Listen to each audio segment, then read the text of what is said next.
राहत पैकेज की अगली 3 किस्तों में फूड प्रोसेसिंग, एग्री एक्सपोर्ट के लिए बड़े ऐलान संभव। सीएनबीसी आवास की एक्सक्लूसिव जानकारी के मुताबिक एग्री इंफ्रास्ट्रक्चर के लिए भी 50,000 करोड़ रुपए का ऐलान संभव। कोल, एविएशन और एफडीआई के मोर्चे पर भी बड़े रिफॉर्म्स की तैयारी। बाजार में आज भी दबाव का सेशन। इस हफ्ते 0.25% गिरा निफ्टी, 9,100 के करीब हो रहा है कारोबार। आईसीआईसीआई बैंक, एक्सिस बैंक 2 से 3% तक फिसले। ऑटो और आईटी शेयरों में भी बिकवाली। सीएनबीसी आवास की एक्सक्लूसिव खबर के बाद फिशरीज शेयरों में जोरदार तेजी। आज का जैकपॉट शेयर अवंती फीड्स करीब 4% चढ़ा। एपेक्स फ्रोजन और वाटर बेस भी कमजोर, बाजार में 3 से 4% ऊपर। और सुस्त बाजार में भी दौड़े metal share. Tata steel, Hindalco, Hindustan zinc में 2% से ज्यादा की तेजी। सेल 5% चढ़कर पहुंचा 2 हफ्तों की ऊंचाई पर। नतीजों से पहले भारतीय एयरटेल में दिखा दम। आय में करीब 5% बढ़त की उम्मीद, मार्जिन में दिख सकता है सुधार। कंपनी सोमवार को पेश करेगी चौथी तिमाही के आंकड़े। सीएनबीसी आवास पर सुबह से ही बनाए कमाई की रणनीति। आज के नए खिलाड़ी एससीआई और सागर सीमेंट में 4% की तेजी। वहीं पंड्या का फंडा श्नाइडर इलेक्ट्रिक 2 हफ्तों की ऊंचाई पर। इसी शो में आगे बताएंगे मुनाफे के और भी ढेरों आइडियाज। महाराष्ट्र सरकार बढ़ाएगी लॉकडाउन। सूत्रों के मुताबिक मुंबई, पुणे, मालेगांव, औरंगाबाद में 31 मई तक बढ़ाया जा सकता है लॉकडाउन।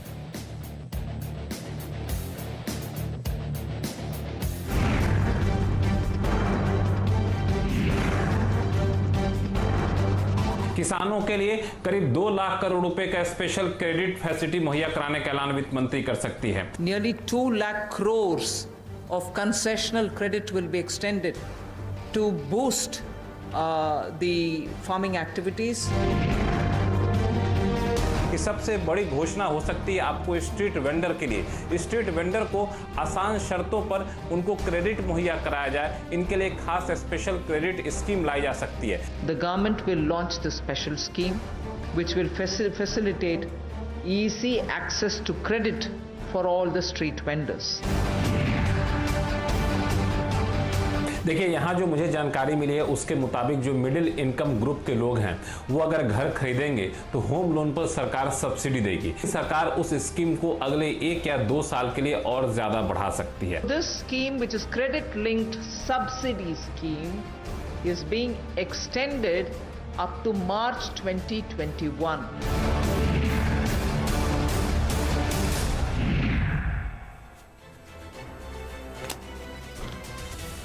नमस्कार, आखिरी सौदा में आपका स्वागत है। मैं हूं शैल भटनागर, आपके साथ जुड़ रहा हूं नोएडा स्टूडियोज से। और फिलहाल आपके सामने एक बहुत शानदार खबरों का सिलसिला आपको आता हुआ दिखेगा। पिछले 3 दिन से लक्ष्मण रॉय जी, जो हमारे पॉलिसी एडिटर हैं, एक से एक बेहतरीन आपको खबरें ला के दे रहे हैं इस 20 लाख करोड़ के इकोनॉमिक पैकेज के, जो टुकड़ों में पूरे देश को बताया जा रहा है। तो अगर आप हमारे साथ जुड़े हुए हैं पिछले 4-1 दिन से, तो वो ब्रेकिंग न्यूज़ आपको हमेशा समय से पहले मिलती है सिर्फ और सिर्फ सीएनबीसी आवास पर। हमारे साथ लक्ष्मण जी फिलहाल जुड़े हुए हैं, उनसे चर्चा करते हैं आज शाम 4 बजे क्या आएगा। लेकिन सिर्फ मुझे 1 मिनट दीजिए, मैं आपको निफ्टी के लेवल्स बता देता हूं, बैंक निफ्टी के लेवल्स बता देता हूं, और लक्ष्मण जी फिर हम आपसे चर्चा शुरू करते हैं। आपके सामने सिर्फ 30 अंक नीचे है निफ्टी, लगभग 9,112 के आसपास से। दिन का लो था लगभग 9,050, तो आप ये मान के चलिए कि लोएस्ट लेवल से 62 अंक की आप एक बहुत अच्छी कवरिंग वापस बाजार में आते हुए देखते हैं। बैंक निफ्टी पर नजर डालते हैं, यहां पर आप वैल्यू देख रहे हैं 18,790 के आसपास, लगभग 280 अंक नीचे है बैंक निफ्टी भी। यहां पर आपने दिन का लो देखा लगभग 18,684, तो यहां पर आप देखिए कि लगभग 100 पॉइंट की रिकवरी आप इंट्राडे लोस से देख रहे हैं। प्रदीप जी हमारे साथ जुड़े हुए हैं मुंबई से, वो आपको और बारीकी से बताएंगे कि कहां वो बाजार में तेजी और मंदी देख रहे हैं अगले 1.5 घंटे के लिए। प्रदीप जी स्वागत है आपका। आप काफी शानदार सपोर्ट निचले स्तरों से आते हुए देख रहे हैं। अगर आप थोड़ा सा इंटरनल्स पे नजर डालें तो आप पाएंगे कि मंदी के खिलाड़ी निचले स्तरों पे थोड़ी प्रॉफिट बुकिंग कर रहे हैं। जो उनके शॉर्ट्स थे, शायद उन्हें ऐसा लगता है कि इस वीकेंड के दौरान कुछ खबरें निकल कर आ सकती हैं और उनका असर आपको दिखाई देगा, और वो खबर तो अभी अभी आपको लक्ष्मण जी बताएंगे ही। मैं केवल आपको दिखाऊंगा कुछ एक स्टॉक्स। वेदांता पे नजर डालिए, जहां पे आप 3.5% के आसपास की तेजी देख रहे हैं, अच्छे वॉल्यूम के साथ। यहां पे खरीदारी लगातार जारी है और पिछले 2-3 मिनटों के अंदर जब हम बात कर रहे थे, यहां पर करीब 2.5% का एक स्विंग और आपको आता हुआ नजर आया है। वेदांता की मैं बात कर रहा हूं। बाजार भी देखिए दिन के निचले स्तरों से सुधरकर अब ऊपर के स्तरों पर आते हुए नजर आ रहे हैं। तो इस कार्यक्रम में आगे हम आपको बताएंगे ढेरों कमाई के ideas, trade at 2, trade at 230, trade at 3 हर रोज की तरह आपके लिए आज भी लेकर आएंगे। मोतीलाल ओसवाल फाइनेंशियल्स के चंदन तापड़िया जुड़ेंगे हमारे साथ ट्रेड एट 2 लेकर, रेडिगर ब्रोकिंग के अजीत मिश्रा और फिर कोटक सिक्योरिटीज के श्रीकांत चौहान। फंडामेंटल राय लेंगे हम AUM कैपिटल के राजेश अग्रवाल से, और साथ ही आपको हर आधे घंटे में मिलेंगे ये एक के बाद एक तीनों एक्सपर्ट्स के पास से कमाई के जोरदार आइडियाज। लेकिन इसके अलावा पंड्या का फंडा भी होगा और कल का खिलाड़ी, आज भी डीलिंग रूम चेक लेकर के यतिन भी हमारे साथ जुड़ेंगे। लेकिन सबसे पहले बात सबसे अहम खबर की, जिस पर पूरे बाजार की नजर टिकी हुई है। लक्ष्मण जी हमारे साथ जुड़ चुके हैं। लक्ष्मण बताइए, आज की उम्मीद, क्या खबरें आएंगी? देखिए, मुझे लगता है आज की उम्मीद की बजाय अगर 3 दिन के राहत पैकेजों को अगर एक मुश्त बताऊं तो 2 हिस्से में आएगा। पहला सेक्टोरल वित्तीय राहत, दूसरा सेक्टोरल रिफॉर्म। रिफॉर्म की बात बाद में करूंगा, वित्तीय राहत की बात कर दूं। वित्तीय राहत में 3 अलग अलग सेक्टर पर फोकस रहेगा। पहला कृषि और कृषि से जुड़ी हुई इंडस्ट्री। जब हम कहते हैं एग्रीकल्चर से जुड़ी हुई इंडस्ट्री, तो वहां पर एग्रीकल्चर एक्सपोर्ट को बढ़ावा देने के लिए खास स्कीम का ऐलान किया जा सकता है। छोटे मझौले फूड प्रोसेसिंग इंडस्ट्री को बढ़ावा देने के लिए 50,000 करोड़ रुपए के राहत पैकेज का ऐलान किया जा सकता है। उनको वर्किंग कैपिटल इस पैसे से मुहैया कराया जाएगा। तीसरा, एग्रीकल्चर इंफ्रास्ट्रक्चर को बढ़ावा देने के लिए आप यहां पे 50,000 करोड़ रुपए का ऐलान देखेंगे, जिसमें खासतौर से वेयर हाउस, कोल्ड स्टोरेज जैसे चीजों पर फोकस किया जाएगा। एक और सेक्टर होगा फिशरीज सेक्टर, जहां पे प्रधानमंत्री मत्स्य संपदा योजना का ऐलान किया जा सकता है, वो भी करीब 20,000 करोड़ रुपए का होगा। इन सब के अलावा कुछ चुनिंदा सेक्टर जहां पे आत्मनिर्भर होने की संभावना ज्यादा है, एक्सपोर्ट पर इंपोर्ट पर निर्भर होने की बजाय, उन सेक्टर को आप बढ़ावा देखते हुए दिखेंगे, ताकि आत्मनिर्भर अभियान को और आगे बढ़ाया जा सके।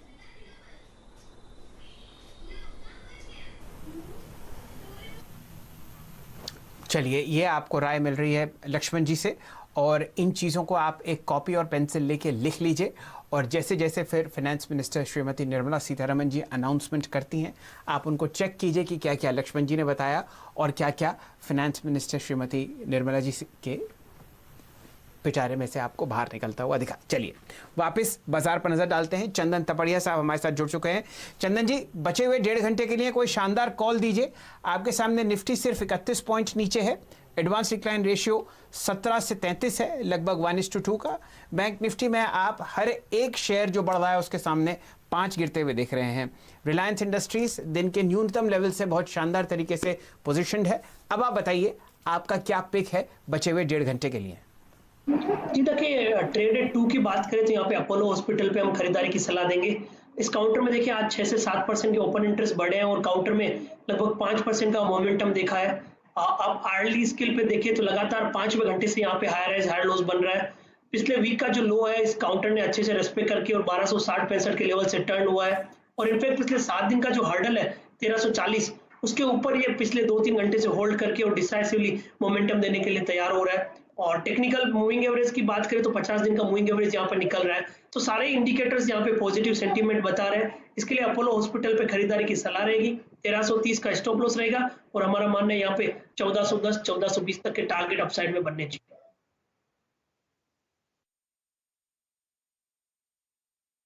कॉल आपके लिए, अपोलो हॉस्पिटल पे तेजी करके चलें, 1410 के टारगेट आपके सामने नजर आएंगे। यह आपके लिए आज का ट्रेड एट 2। आगे ट्रेड एट 230 और ट्रेड एट 3 लेंगे अपने एक्सपर्ट से, लेकिन एक नजर इंडेक्स पे डालते हैं, क्योंकि आज वहीं पर खास तौर पे आपकी नजर होनी चाहिए। और आपके सामने निफ्टी का चार्ट लेकर आते हैं। आप देखिए, हमने आपको 3-4 दिन पहले भी ये बताया था कि निफ्टी एक अपवर्ड चैनल में जा रहा है और वहां पर निचले स्तर पे एक अच्छा सपोर्ट देखने को मिल रहा है। हमने वहीं से एक स्ट्रॉन्ग बाउंस लिया था और आज एक बार फिर से अगर आप देखेंगे तो 4 दिन के बाद हम उसी स्थिति में लौट आए हैं। फिर से वहीं आप सपोर्ट लेते हुए कहीं ना कहीं नजर आ रहे हैं। ये देखिए आपके सामने इस वक्त ये चार्ट है और तकरीबन 9040 9050 का वो लेवल बनता है जहां निफ्टी को उस लिहाज से सपोर्ट मिला था पिछली बार भी। आज का भी लो आप देखिए वो है 9050। तो ये बहुत ही इंटरेस्टिंग बात है कि फिर से आप उसी लेवल पर सपोर्ट लेते हुए, खास ध्यान देने वाली बात यह है कि तमाम निगेटिविटी के बावजूद हमने ये लेवल तोड़ा नहीं है और टिकते हुए नजर आ रहे हैं। निफ्टी बैंक आपकी स्क्रीन पर लेकर आते हैं। 9040 9050 जैसे कि मैंने कहा आपके लिए निफ्टी का अहम लेवल है, उसी तरह से निफ्टी बैंक में आपको एक इंटरेस्टिंग लेवल दिखाई देगा। यहां पर आप देखेंगे ये भी एक दायरा जो निफ्टी बैंक ने लगातार करीब 1 महीने से संभाल रखा है। सीधा एक आपको एक सपाट सा स्ट्रक्चर दिखेगा। ये अपवर्ड स्लोपिंग चैनल नहीं है, ये बिल्कुल साइडवेज जाता हुआ चैनल है। आप इस पे शायद कुछ और पैटर्न्स भी ढूंढने की कोशिश कर सकते हैं फिलहाल, लेकिन बड़ी बात यह है कि ये भी अपने लोअर लेवल पर टिका हुआ है। 18700 ये इंपॉर्टेंट लेवल है जिस पर हमारा फोकस था और देखिए अब उस लेवल के आसपास फिर से हैं, लेकिन इसको होल्ड करते हुए नजर आ रहे हैं। चंदन, यहाँ पे एक राय मैं आपसे लेना चाहूंगा। आप देखिए जिस तरह का आज के दिन आपको ओपन इंटरेस्ट का बिल्डअप देखने को मिल रहा है इंडेक्स में, खास तौर पे अगर आप देखिए निफ्टी बैंक में 29% का बिल्डअप है। निफ्टी में तो 9-10% ठीक है, नॉर्मल है। आखिर इस तरह के सपोर्ट के पास ये बिल्डअप जो हुआ है वो आपको किस तरफ का और क्या इशारा दे रहा है? कोई और इंटरनल्स जो आप देख रहे हो आपको क्या समझा रहे हैं? क्या हम यहां से सपोर्ट लेकर ऊपर जाने वाले हैं? बाजार में देखिए हर तरफ ये चर्चा चल रही है कि अभी अगले 3 जो अनाउंसमेंट बाकी हैं, अभी आज से लेकर के रविवार तक, उनमें बाजार के लिए अच्छी खबरें आ सकती है। जी देखिए, आप बिल्कुल सही कह रहे हैं, बट कंसर्न ये है कि बाजार है किसी भी रेजिस्टेंस को डिसाइसिवली पार नहीं कर रहा है। 3 दिन पहले बाजार ने 20,000 19,800 के लेवल को पार नहीं किया, कल इसने 19,350 500 के लेवल को पार नहीं किया, अब 19,100 के लेवल को पार नहीं कर रहा है। तो मेरे हिसाब से कोई इमीडिएट रेजिस्टेंस निकले तभी जाके यहाँ पे ट्रेंड सेटअप चेंज होते हुए नजर आएंगे। और इनफैक्ट देखिए आज बैंक निफ्टी और निफ्टी दोनों एक दायरे में कामकाज कर रहे हैं और हर बाउंस पे यहाँ पे ओपन इंटरेस्ट ऐड हो रहा है, तो संकेत दे रहा है कि सेलिंग की ट्रेड है वो यहाँ पे शायद शॉर्ट्स के बिल्टअप इंटेक है। तो जब तक 19,100 के ऊपर नहीं निकलता है मेरे हिसाब से यहाँ पे व्यू चेंज नहीं होगा। हालांकि नीचे हम सपोर्ट के आसपास है, 18,500 एक मेजर सपोर्ट है, बट जब तक 19,100 नहीं निकलता है तब तक ओवरऑल हमारा ध्यान थोड़ा सा कॉशियस बाजार में रहेगा। कॉशियस हैं शैल जी, अगर आप देखें तो 3 दिनों से आपको दबाव का रुख ही देखने को मिला है, लेकिन आज पूरे बाजार में जो चर्चाएं चल रही हैं, कई एक ट्रेडर्स के साथ, डीलर्स के साथ जो मेरी बात हुई, सभी लोग यही कह रहे हैं कि उनको लगता है कि 3 दिन की अच्छी कमजोरी आपने देख ली, अब इस वीकेंड का रिस्क आपको नहीं लेना चाहिए। रिस्क जो है वो मंदी वालों के लिए भी काफी बड़ा है, क्योंकि 3 राउंड की घोषणाएं और होने वाली हैं और ये बाजार को सोमवार के दिन काफी ज्यादा असर डालेंगे। जी जी प्रदीप जी, मैं इसीलिए एक प्रश्न पूछना चाह रहा था